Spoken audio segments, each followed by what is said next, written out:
I met a gypsy. I was just thinking we started with that Jet combo. Did you hear him get booed? Oh no, Did because you we miss left that? before the we left before the fuck. I didn't see that. I was but gonna get your take on that. I'd never heard anything like it. No, I that was pretty surprising. But like I that, knew it was gonna happen. I fully knew. I said to Anna, I was like, "You watch, he's gonna get fucking booed."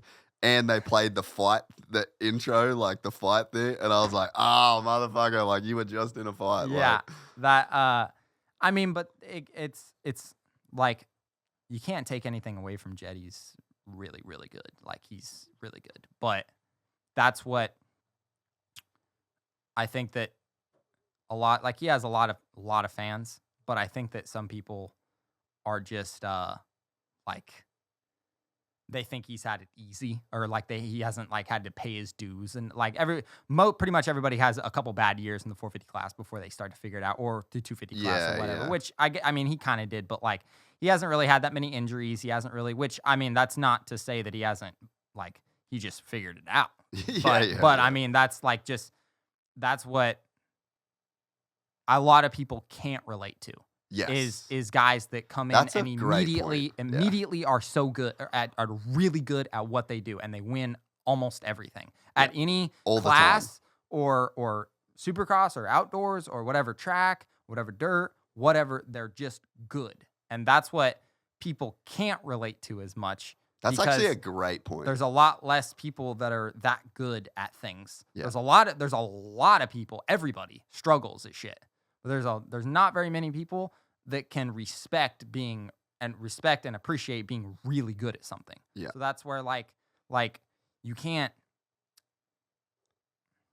You can't. I mean, it's just it's basically just as simple as that, I guess. It's unrelatable. Yeah. He's unrelatably good, and then it's you're unrealistic. Like it's unrealistic to everybody else's life. Yeah, and you're like, fuck that guy. It's like, dude, Yeah. it's like you know what I had to do to get at this job that pays me $40,000, $50,000 a year at this business, at this working sitting behind a desk. He's like, I had to go clean bathrooms for 3 years to get to this. Yeah. And you just immediately went in and you're winning championships and you went undefeated in your rookie season. Like that just, how am I going to relate to that as a guy who is nobody watching in Milwaukee Supercross? with my Coors Light. Exactly. And that's just like, so you can't, there's very few people that can relate to that and then like appreciate it. I'm sure the guys that can relate to that see that and they're like, yeah, that's really tough to do. But then at the same time, it's like maybe they don't, because those guys never had to go through the struggle as much, so they don't even know. I don't know. It's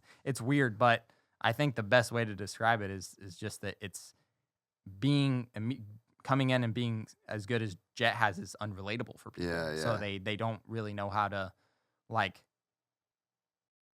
it's almost like they're not a fan just because of how good he is. Yeah. Which I mean, I get it. That's literally human nature, is to like root for. We were just talking about like root for the underdogs. Like everybody wants. Yeah. Nobody really wants the team last year to win. Like a bunch of people that I talked to, because I'm technically a Chiefs fan because I grew up in Missouri, so I have a reason to be. Here we go. But Everyone everybody, grew up fucking I have people somewhere. that are Everyone's got an uncle. That, yeah. They're like, I don't care who wins, just not the Chiefs. Yeah. I just don't want them to win. Yeah. And I'm like Mahomes. Like, dude, he's good. Yeah. He's good. Like you gotta, whether you like him or not, you have to respect him at the end of the day. Yeah. Like that's kind of the way I feel about Jet. Is like whatever, we've had our run-ins or whatever, but I mean he's still a damn good rider. Like he's damn good. So it's like you gotta, and I feel like that's what a lot of the riders, maybe not Jason, but I feel like that's what a lot of the riders do, is whether they like him or not, you have to just at least give your hat up to like,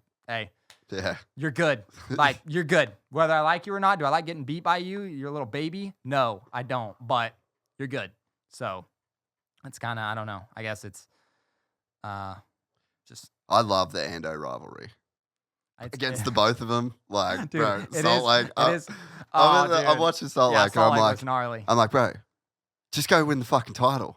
Go, don't do it. Don't do it. You fucking did it. You did it. You did it. You shouldn't have done I it. know. That's what I was like, dude. Like, Jason is a bear you don't want to poke. No, like, you dude. don't want to poke at that bear. You don't want to.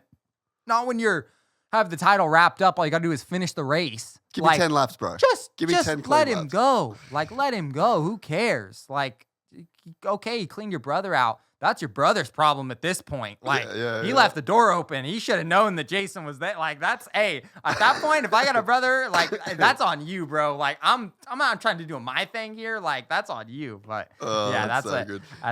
Were you there or you watching on TV? Yeah, I watched it. Yeah, so I don't think you could see it on TV, but there was like before you come around and then into the first rhythm section, he fully fucked up that turn. He was going like 3 onto the table and then stepping off.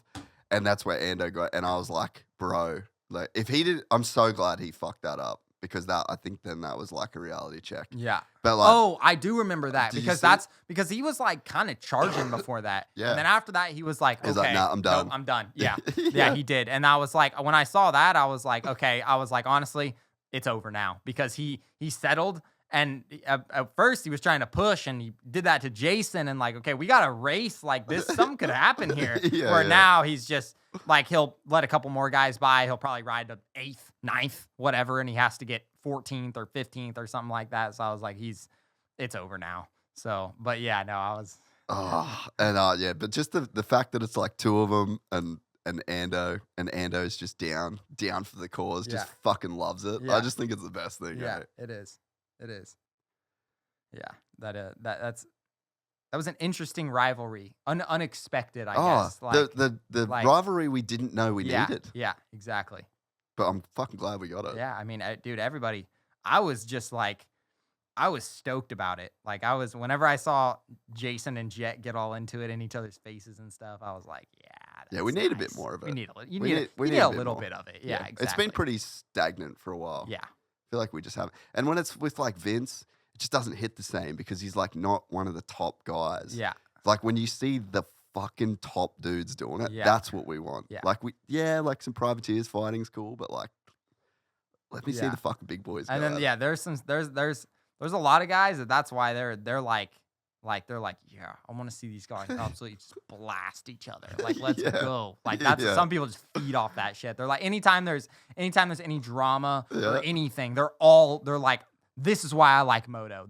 The talent, the comeback story. You guys can have all that. I want these guys to fight. This is what I want to see. I want to see them clean each other out. Like this is. That's like UFC fans. As soon as they're like grappling, they stand them up. Yeah.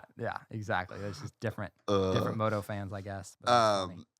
How were you like the last dude making good money as an amateur? Do you think did it like dry up after you, or did it dry up after AC? Like, where in the amateur money thing did you like rank? Well, actually, I mean, as far as like making money during amateurs, it got better after me because I know some of the guys that were making like what they were getting paid in bonus money. Who was after you then? Who would have been the highest paid am dude, you reckon? Well, Millsaps. Yeah, right. Do you know what he was making? A lot. How much? Like roughly? Well, I heard his rookie year of like his first year on a 250 was 700. Fuck. That's pretty good money, eh? That's crazy. For a 250 guy. That's good money for 450s now. Yeah. Like there's very few 450 guys I would say getting paid over $1 million. I would say there's probably 4. Really? Yeah. There's probably Jett, Cooper, Tomac, maybe Jettson. If you enjoyed this content, please like and subscribe. And to listen to the full 3-hour podcast, search Gypsy Tales in your favorite podcast platform or click the link in the description below. Gypsy Gang.